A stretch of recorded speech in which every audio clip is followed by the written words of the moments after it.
So far, we know that the rigid body undergoes 4 types of motion in 2D. If the rigid body is doing the rectilinear translation or the curvilinear translation, you will obtain the relative displacement RB with respect to A here will be the same during the movement. If the relative motion is the same between points within the rigid body, then the velocity and the acceleration at all points of the rigid body will be the same as well. Therefore, we can simplify the 3D rigid body into a particle. Then we can use the coordinate system to solve the motion, such as the rectangular coordinate and so on. In this case, you have a rigid body that is rotated with respect to a fixed axis here. And also you have a rigid body that is allowed to rotate at the same time is allowed to move in translation direction here, parallel to this plane. If you have this kind of motion, then we can further simplify it into the 2D fixed axis rotation and the 2D general plane motion. In these two cases, the relative displacement RB with respect to A will be different. So you can see the RB with respect to A change during the motion. Then you will have the velocity and the acceleration different from point to point within the rigid body. So we cannot simplify the rigid body into particle in this case.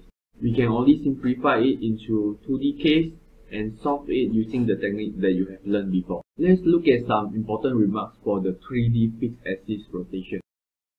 So the rigid body is rotated in this direction, and this is the angular velocity omega, and you want to study what is the velocity at point B here. So the displacement O to A is given h, the displacement A to B is given b, and the displacement O to B is r. So your velocity can be obtained by using this formula, which is omega cross r. If you have the angular acceleration alpha or the omega dot, then you can use it to find the acceleration.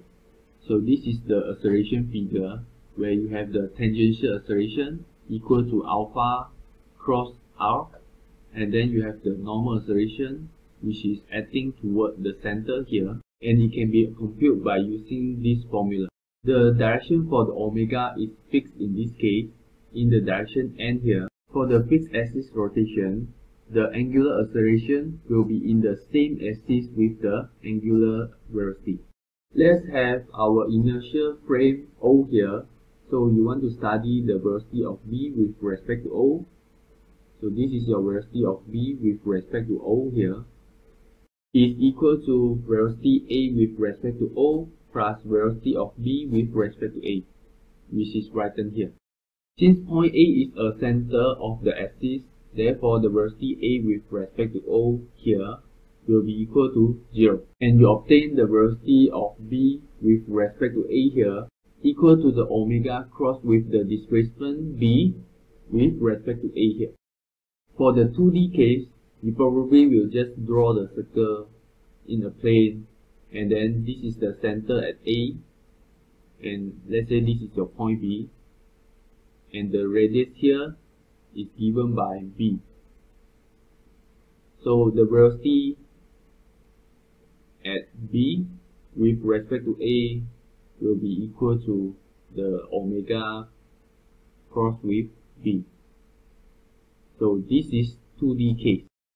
For example, if the position vector for OA and OB are given here, then you can find the B vector equal to OB vector minus with OA, where the OB vector is equal to the R and OA is equal to H. Take the OB here minus OA. In the x direction 0 minus 1, you obtain negative 1. 3 minus negative 1, you obtain 4. Lastly, 1 minus 0, you obtain 1. So this is your B vector.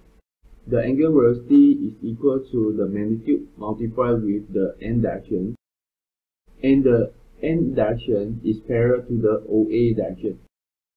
Therefore, we can find the n direction, which is equal to the unit vector for the OA vector, which is equal to the OA vector divided by the magnitude. The magnitude of OA can be computed by using this formula. So you have the 1 square plus negative 1 square plus 0 square. Therefore, you obtain square root 2 at the bottom. 1 divided by square root 2, you obtain this term. Negative 1 divided by square root 2, you obtain this. Lastly, 0 remains. So this is the unit vector for OA direction here. And this is the N direction as well. If the omega is equal to 5 radian per second in the counterclockwise direction, then we can substitute inside the magnitude 5 and multiply with the N direction here, then you should obtain this answer. Now your angular velocity is no longer at a specific direction in x, y, z direction here, but is in oblique direction here, which is consists of the x, y, z component. So you can substitute the omega vector inside and b vector inside here and take the cross product. So this is the operation and you should obtain this answer. So this is the tangential velocity result. So we are using the 2D approach in order to compute the tangential velocity. Since point A is located at the center of the rotation axis, then point A are similar to point O, which is the inertial frame. In this case, the velocity of B that is measured with respect to A will be the same with the velocity at B that is measured from O. Therefore, we can further simplify the VB/A here equal to VB/O. Is equal to the omega cross with the RB/O. RB/O is equal to the R vector or the OB vector. So the OB position vector is 0, 3, 1. Therefore, we write it there. And then your omega is remain the same. So if you perform this calculation, you will obtain the same result as here. But the calculation is much more simple because you do not need to specifically perform the subtraction in order to obtain the B vector here. So this is the 3D approach that can solve the solution faster. To understand why you can perform such calculation and still you obtain the same answer, then you can substitute the RB/O, which is over here, to be equal to the H vector plus the B vector. So after you substitute inside, you multiply the omega term inside so that you obtain the omega cross H plus omega cross B here. So omega cross B is the 2D formula that you solved previously, and omega cross H will be automatically equal to 0 because you can see that the H direction here is the same with the omega direction here.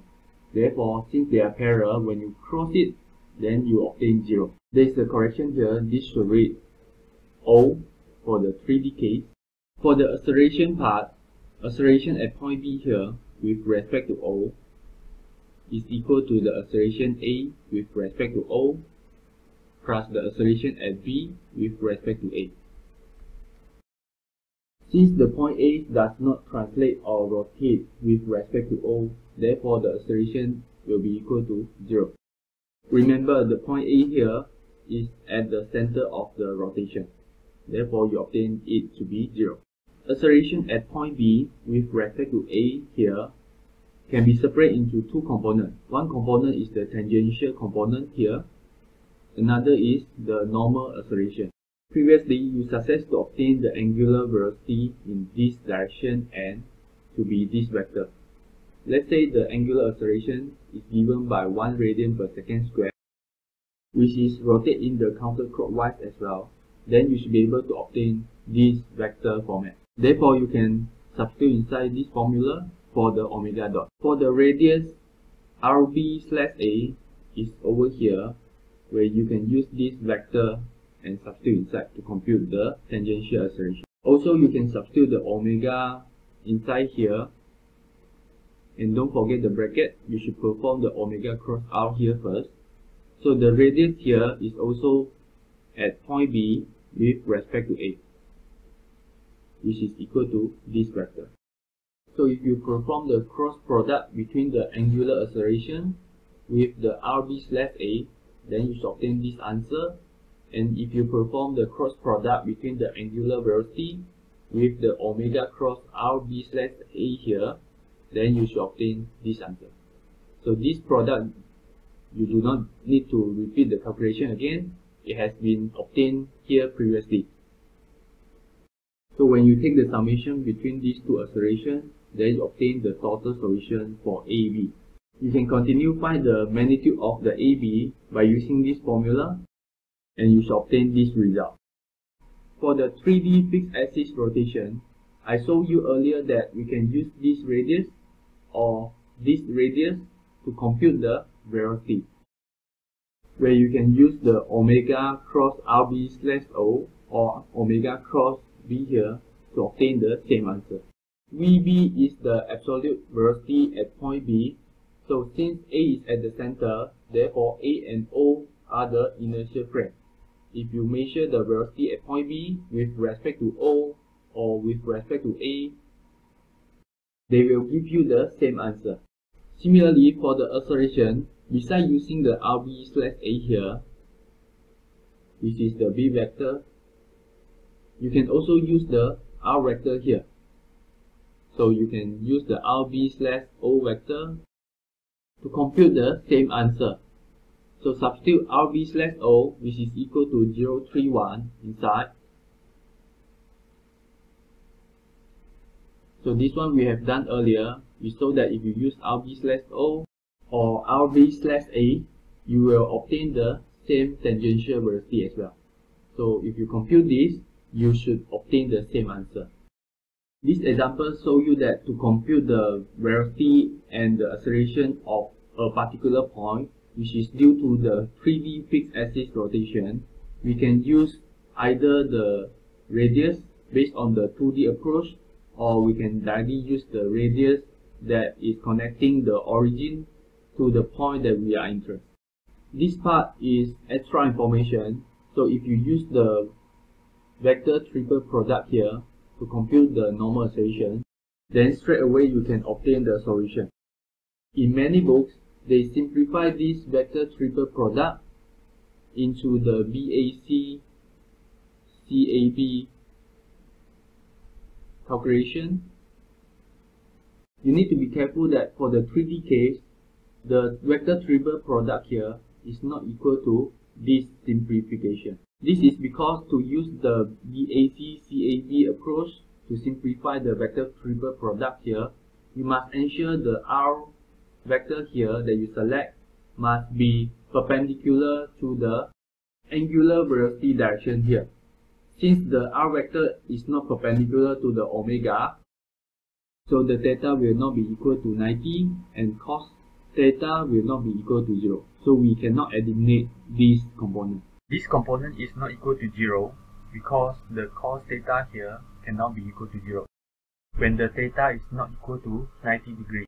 Therefore, the normal acceleration consists of these two components and is not equal to this component only. However, for the 3D fixed axis rotation here, we can choose the B vector as the radius, and the B vector is perpendicular to the angular frequency. So if you choose B vector, then B dot omega here will be equal to 0 because the angle between them is 90 degrees. So cos 90 degrees gives you 0. Therefore, this term can be cancelled and you only have this. So the radius is B in this case. Therefore, you obtain negative omega squared multiplied with the B vector. You can use the BAC-CAB identity to simplify the vector triple product here only if the omega and the radius that you select is 90 degrees. So this is for your extra information, as many books are using the simplification here. In fact, if you compute the vector triple product, although it takes longer computation, but it will always give you the correct answer.